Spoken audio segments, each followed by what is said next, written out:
apa yang harus diperbaharui,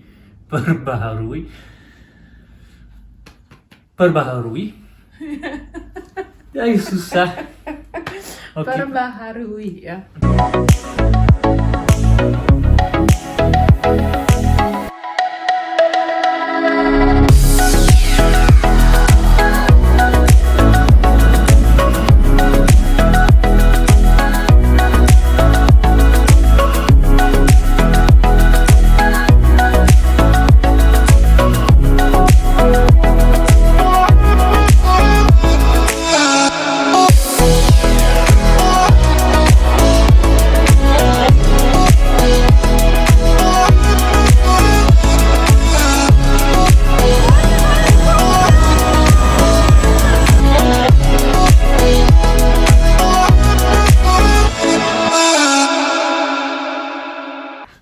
Halo Saudara, kembali lagi di channel kami Nyom. dan Cinta.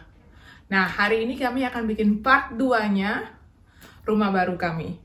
Jadi kalau di hari Senin kemarin, Saudara sudah menonton part 1-nya, nah ini part 2-nya. Hari ini kita mau bagikan perjalanan bagaimana kita punya rumah, beli rumah sendiri, terus tips-tips juga buat Saudara. Dan yang perlu kami garis bawahi sekali lagi, ini bukan untuk pamer atau sombong, tapi ini untuk kami share perjalanan kami, semoga bisa menginspirasi Saudara semua. Jadi idenya kita punya rumah, awal mulanya mimpinya ada itu kapan, Nyong? Itu mulai dari bulan November tahun 2018. Nah, itu panjang ceritanya. Karena biar bagaimana beli rumah di sini kita harus menikah dengan bank. Dalam artian harus ambil pinjaman kan, harus menikah dengan bank dalam beberapa waktu yang cukup lama lah. Nah pilihan di sini ada berapa tahun itu, Nyong? Yang biasa itu pilihan bisa 30 tahun, 25 tahun, atau 20 tahun. Nah kita ambil yang mana, Nyong? 20 tahun. Jadi kita ambil yang 20 tahun membayar ke bank dan kalau Tuhan berkenan selesai begitu ya. Dan itu kriterianya tuh banyak Saudara, maksudnya untuk bank bisa approve, untuk kasih pinjaman dan memulai itu panjang. Jadi kita benar-benar awal mula tuh kan November tahun 2018. Nah bayangkan itu berdoa beberapa bulan itu, kita berdoa sampai bulan April kan? April, betul. April 2019. Nah, Maret itu kita ke Indonesia dulu, Aprilnya kita balik, baru waktu kita balik, kita mulai move gitu, mulai bergerak dengan rumah ini. Jadi kita mulai hubungi bank, kita mulai telepon company yang jual tanahnya, itu kita mulai bulan April 2019. Nah, itu banyak kriteria-kriteria yang harus kita penuhi. Antara lain, mereka minta slip gaji Willem, slip gaji saya, supaya mereka bisa kalkulasi dengan gaji berdua ini, bank bisa kasih pinjam berapa, dan kita mampu bayar berapa setiap bulan. Maksudnya, realistis nggak gitu. Jangan pinjam banyak, penghasilan sekian, ujung-ujungnya nggak bisa bayar kembali kan? Iya, jadi setiap bank ada standar sendiri, tapi rata-rata kalau di Belgia, standarnya dari gaji total dari kami berdua cuma 40% paling banyak yang boleh kami bayar per bulan kembali ke bank. Ya, jadi total kita, gaji Willem, gaji saya ditotalkan 40% itu biaya maksimal per bulan yang kita bayar kembali ke bank. Karena sistem di sini maksudnya kesejahteraan itu nomor 1 ya. Mereka tidak mau kalian pinjam terus nggak sanggup bayar gitu, karena ada mesti banyak ongkos yang lain, internet, asuransi, mobil, minyak, listrik, air gitu kan. Jadi kayak 50% lah kamu bayar dari gajimu. Nah 50% lagi kamu bisa menikmati hidup gitu. Jadi pinjam uang bukan di sini tuh standarnya begitu, Saudara. Jadi jangan kayak langsung ini gimana ini kan, kayak air sudah di batang leher kah, batang hidung kah, dan susah bernafas gitu. Jadi di sini begitu. Betul. Jadi kita itu ke 4 bank berbeda. Setelah kami pikir-pikir dan banyak berdoa, bener-bener minta petunjuk gitu, karena ini sesuatu yang besar ya, sesuatu yang ya di dalam hidup termasuk yang besar, selain pasangan hidup, ya rumah gitu. Ini sesuatu keputusan yang besar, jadi kami benar-benar berdoa. Saudara bayangkan dari November sampai April itu 6 bulan cuma berdoa dan puasa. Iya. Proses dengan bank itu cukup lama dan corona terjadi. Jadi dengan bank, dengan notaris, pihak tanah kan harus lewat notaris, itu lama sekali. Kami benar-benar mulai itu Agustus 2019. Dan kami sahnya tanah ini milik kami setelah sekian proses yang panjang. Tanahnya sah jadi punya kami tanda tangan, ada fotonya, nanti kami tampilkan, ting. Itu 13 Mei tahun 2020. Ya. Setelah itu tanahnya sah punya kami juga harus hubungi arsitek yang mau bangun rumah kami. Rumah kita ini modelnya gimana, Nyong? Apa kita bangun sendiri benar-benar ke sana kita bangun setiap hari atau bagaimana itu? Jadi rumah ini kami sebenarnya terima bersih. Jadi ada satu perusahaan yang bangun dari awal sampai selesai semuanya dibangun satu kali supaya bayar cuma satu kali itu dan tidak banyak pusing harus cari siapa mau bikin ini, siapa mau bikin itu, langsung semuanya terima bersih. Iya, jadi seperti yang Willem bilang, jadi kami nggak pusing, hari H kami langsung dikasih kunci, jadi namanya sleutel op de deur, jadi kami terima kunci di depan pintu. Rumahnya selesai, kami terima kunci, kami pindah, kami masuk begitu. Jadi kami tidak pusing dengan harus siapa yang pasang listrik, siapa yang pasang tehel, itu semuanya company ini sudah urus. Dan puji Tuhan, company yang urus ini dengan arsitek kami ini ada dalam satu organisasi yang sama. Jadi arsitek kami juga di situ, jadi kami ke orang yang sama, dia yang gambar, yang bantu kami gambar dari blueprint ya. Jadi ini kan karena bangun rumah yang benar-benar di tanah kosong, yang kami benar-benar beli tanah, bangun sendiri, fondasinya digali sendiri, sampai jadi tuh kami yang gambar gitu, sesuai dengan keinginan kami. Daerah ini daerah yang semuanya baru bangun, daerah baru, new neighborhood, jadi kawasan baru. Jadi semua ini yang sudah beli tanah ini laku, tanah itu laku, mereka pemerintah mau semua tanah itu dibangun gitu supaya kompleksnya perumahannya itu kelihatan. Nah puji Tuhan kami tuh mulai cukup cepat gitu. Tanahnya sah jadi punya kami itu kan tanggal 13 Mei 2020. Nah Agustus 2020 itu kami mulai membangun. Jadi ulang tahun saya tanggal 2 Agustus itu fondasinya tuh mulai dicungkil dan mulai bangun fondasinya. Dan sebenarnya di Belgia kan bisa pilih, Nyong, kita bangun sendiri atau kasih company yang bangun. Kayak punya kami ini, kami memilih untuk satu organisasi atau company yang bangun rumah kami. Jadi sampai selesai kami terima bersih, kunci di depan pintu. Di sini kan banyak orang, khususnya di Belgia ya Saudara, banyak orang yang memilih untuk bangun rumah sendiri kan? Ya, kalau saya lihat itu di Belgia lebih sering daripada di Belanda. Karena saya kan asli orang Belanda, tapi di Belanda saya kurang lihat itu kalau orang bangun rumah sendiri. Kebanyakan sudah beli yang sudah jadi atau dari perusahaan yang bikin. Tapi kalau bikin sendiri di Belanda saya jarang lihat sih. Waktu pindah ke Belgia baru lihat orang banyak yang bikin, baru pikiran mulai terbuka. Oh iya, bisa juga bangun sendiri, kenapa tidak? Dan saya mulai berpikir kenapa sih di Belgia rata-rata lebih banyak orang yang bangun sendiri. Dan kalau dari saya pribadi, saya pikir mungkin itu karena di Belgia juga rata-rata orang punya anak lebih sedikit daripada di Belanda. Kalau di Belgia yang kami lihat, rata-rata setiap keluarga anak cuma satu, nggak lebih dari itu. Semua orang Belgia yang kami kenal, semuanya itu anak satu-satunya dari orang tua mereka.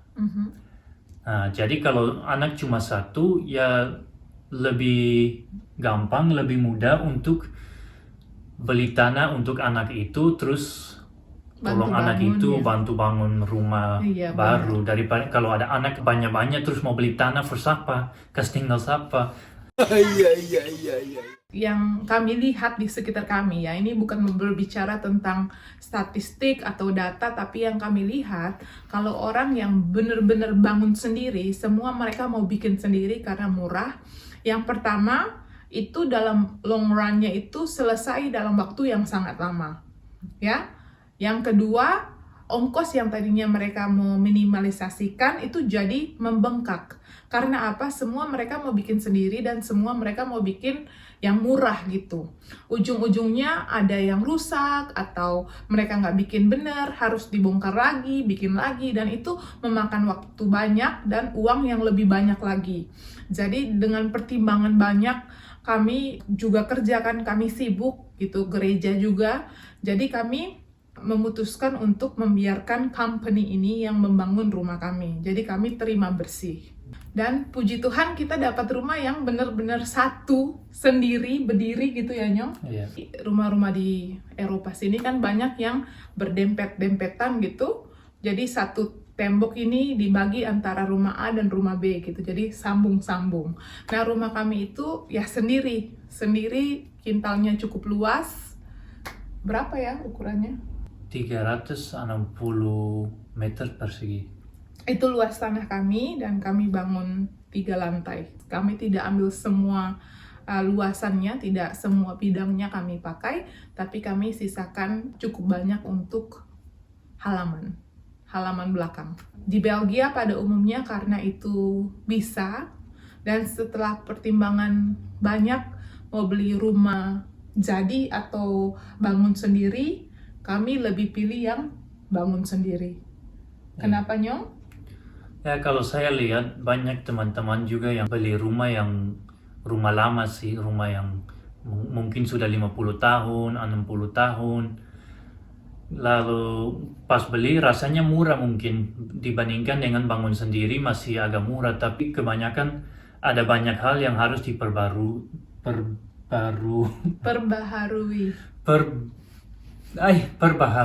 Ya. Diperbaharui. Ujung-ujungnya ya harganya jadi hampir sama. Kalau sudah semuanya bikin yang kasih baru semua, dapur, kamar mandi, atap atau apa-apa yang harus perbaharui.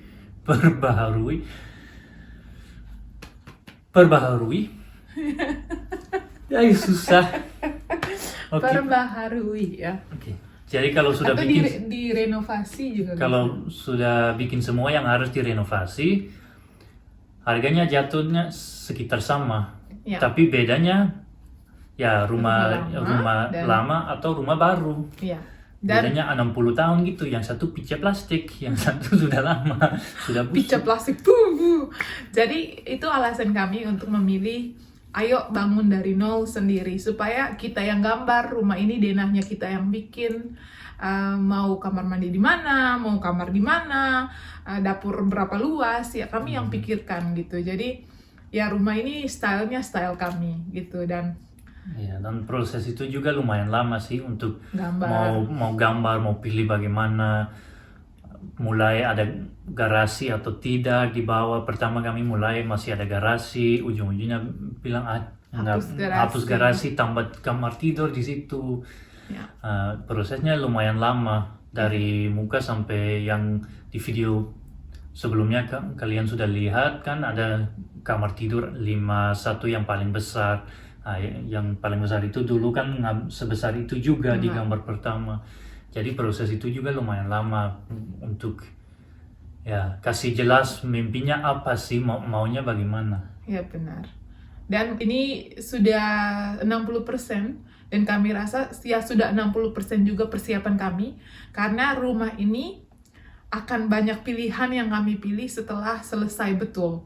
Kemarin kami sudah pilih kitchen setnya, jadi dapur setnya kami sudah pilih setnya yang mau kayak bagaimana. Habis itu harus kami akan pilih warna tegel, warna jendela harus kami pilih. Banyak hal yang harus kami pertimbangkan, tapi fun gitu, kami menikmati karena ini bagian dari membuat rumah baru ini. Jadi buat saudara semua, yang mungkin sedang berpikir atau mau bangun rumah atau mau beli rumah, pikirkan baik-baik, pikirkan matang-matang. Kami tidak bisa bicara untuk situasi basudara, karena terkadang ada kayak rumah di tengah kota, susah untuk bangun rumah baru, mungkin harus beli rumah yang sudah dibangun, rumah yang sudah ada begitu, bukan rumah baru. Ya itu situasinya tergantung dengan basudara punya situasi-situasi di mana basudara ada. Tapi itu yang kami jalani, itu yang dari kami. Dan sekali lagi kami mau bilang ini tidak ada unsur pamernya, tidak ada unsur mau sombong, lihat saya punya rumah, enggak. Karena benar-benar ini hasil, kalau bukan Tuhan, aduh, ini dari awalnya visinya sampai mimpinya kita berdoa, bener enggak? Karena kami tidak mau ini suara kami sebagai manusia gitu, kayak ya mau beli rumah suara kami. Karena kalau tanpa pertolongan Tuhan tuh nggak bisa jadi. Makanya nggak ada yang bisa kami sombongkan. Jadi mau sombong bikin apa? Tapi kalau bilang berbangga di dalam Tuhan, iya, kami bangga. Sejauh ini Tuhan tuntun kami sampai dapat mimpi, saudara. Percaya nggak dapat mimpi tentang logo bank tertentu yang kami pergi dan kami dapat deal yang bagus. Itu semua kayak Tuhan tuntun gitu. Dan memang kalau lihat secara keuangan, lebih bagus beli rumah sendiri daripada sewa. Selama ini kan kami masih ada sewa, karena juga waktu kami pindah ke Belgia, kurang tahu mau tinggal di Belgia berapa lama. Kami pikir cuma sementara saja. Tapi ujung-ujungnya sudah lama tinggal di Belgia. Dan Tuhan kasih mimpi untuk tinggal lebih lama lagi. Ternyata. Jadi daripada sewa saja, uang sewa itu hilang. Kalau beli rumah, ya mungkin sekarang mesti pinjam uang banyak dari bank. Jadi selama beberapa tahun masih ada utang di bank begitu. Tapi habis 20 tahun yang kami pinjam uang itu, rumah jadi milik. Jadi uangnya nggak hilang. Alangkah baiknya kalau bisa beli aja daripada tinggal kan kayak kita 7 tahun sudah di apartemen, itu 7 tahun setiap bulan bayar itu uangnya yang udah nggak kita lihat, uangnya yang udah bukan uang kita lagi kan. Tapi kalau kita bayar ke bank gitu, kayak kita punya goal 20 tahun, setelah 20 tahun utang dengan bank lunas dan rumah ini jadi milik kita sepenuhnya. Dan harga tanah itu semakin hari semakin naik. Sekarang ini kalau mau bangun waktu yang tepat. Kenapa? Karena corona, krisis, bunga bank itu menurun, jadi bangunlah. Kalau bisa bangunlah, gitu. Kalau beli rumah ya terserah siapa yang mau beli rumah, tapi kalau rumah kan berarti kayak tadi Willem bilang rumahnya sudah tua, berarti bikin renovasi harus banyak, keluarin uang lagi untuk bikin ini, bikin itu. Kalau kita punya rumah sendiri, bangunannya datang dengan garansi, karena kita pasang kitchen setnya baru, datang dengan garansi, dan garansinya tuh 15 tahun gitu. Jadi, wah, kita sudah tinggal, sudah selesai bayar, sudah lunas, rumahnya kayak baru gitu, masih belum banyak yang rusak karena masih banyak yang garansi gitu kan. Jadi di Belgia sendiri presentasinya berapa yang orang yang saya lihat di internet itu di Belgia itu 72% dari semua orang yang punya rumah sendiri. Berarti sekitar 28% yang sewa rumah. Yang sewa rumah. Kalau di Jerman? Itu dibandingkan dengan Jerman tuh Belgia lumayan tinggi, karena di Jerman kami lihat rata-rata 50% saja yang punya rumah sendiri, 50% yang sewa. Jadi berimbang ya, half-half. Jadi 50 yang sewa, 50 punya rumah sendiri. Kalau di Belanda? Di Belanda kayaknya sekitar 60 yang punya sendiri, 40 yang sewa. Iya. Jadi begitu saudara, tentang luar negeri, bagaimana kita bangun rumah di Eropa, di Belgia ya lebih tepatnya. Untuk menutup video ini kita mau bagi tips. Jadi kita sudah cerita banyak tentang proses kita bangun rumah dari nol. Ya, jadi kita punya beberapa tips. Tips yang pertama, kalian harus punya target. Jadi set satu target, satu goal, dan usahakan untuk stick dengan target itu. Ya, jadi jangan kompromi ya, kalau punya tujuan ya itu. Orang tuh kehilangan arah kalau tidak punya tujuan hidup. Jadi kalau mau bangun rumah juga sama. Kamu prioritaskan apa targetmu, apa tujuanmu, dan stick to it. Jadi maksudnya jangan rubah-rubah. Ini sudah tahun 2021, saya plan 2025 lah punya rumah sendiri. Berusaha untuk stick dengan target itu, tujuanmu itu. Yang kedua, planningnya harus jelas. Nah, kami itu sampai duduk sama-sama, gaji Willem sekian, gaji saya sekian, setiap bulan itu harus simpan berapa. Yang realistis ya, jangan yang sampai menyekik dan menyesakkan napas, seakan-akan asma gitu kan. Bener-bener kita bikin planning gitu. Jadi kalau lebih kayak misalnya kita set goal ya, ini punya kita ya, kasih contoh saja, bukan mau pamer, kita kasih goal itu setnya setiap bulan simpan 1.500 euro. Dan dalam realitasnya itu gampang banget, 1.500 ya Nyong. Dalam realitanya kita tuh simpan 1.700, kalau ada lebih 1.800, tapi targetnya itu selalu kita penuhi gitu, 1.500 euro gitu. Jadi stay and stick to it. Jadi yang ketiga yang kami mau bilang, harus banyak berdoa dan tetap memberi. Kami bisa kerja dengan keringat banyak, kami bisa bikin apa yang kami bisa bikin, tapi kalau Tuhan bilang tidak, ya tidak. Jadi kalau sudah kerja banyak tapi kurang berdoa, belum tentu rumah mau jadi, belum tentu mimpi-mimpi kami bisa direalisasikan. Jadi harus tetap banyak berdoa dan minta pimpinan dari Tuhan supaya Tuhan buka jalan, Tuhan kasih lancar semua proses, dan tetap memberi, karena ya kami percaya kalau orang yang memberi bisa juga terima berkat banyak dari Tuhan. So, Ya, karena tangannya tetap terbuka, dia bisa memberi, dia juga bisa menerima yang dari atas ya. Yeah. Jadi realistis gitu, bukan kayak udah rasa banyak uang terus hambur-hambur, bukan dalam artian menghambur-hamburkan uang, tapi di satu sisi kamu tahu kamu punya target yang besar, yang betul-betul kamu harus simpan uang sambil berdoa juga, tapi jangan tutup mata dan tutup hati. Maksudnya dalam arti kalau Tuhan ngomong ke kamu, hatimu digerakkan, kasih ke orang, kasih aja.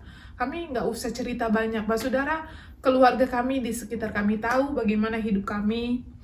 Jadi berkat buat orang, tangan kamu tetap terbuka, Tuhan nggak tutup mata gitu. Apalagi Tuhan tahu kamu perlu uang banyak, bangun rumah, tapi jangan tutup telinga, tutup mata, tutup hati kamu dari orang-orang di sekitar kamu. Dan percaya bahwa waktu kalian melakukan bagian kalian, Tuhan akan melakukan bagiannya. Begitu dari kami. Semoga Pak Saudara terinspirasi, diberkati dengan vlog kami hari ini. Dan tolong komen di bawah tentang apa saja yang Pak Saudara mau tahu. Mau tanya-tanya ke kami, boleh nanti kami jawab. Iya. Dan kalau masih ada ide untuk konten lain yang kalian mau lihat juga boleh taruh di komen. Terus jangan lupa subscribe kalau belum subscribe. Dan share di sosial media kalian. Ya. Dan juga jangan lupa untuk notifikasi belnya kalian on kan, supaya begitu kami kasih masuk video baru, Pak Saudara yang tahu duluan. Sekian dari kami, Pak Saudara. Tuhan berkati. Dah. Dah.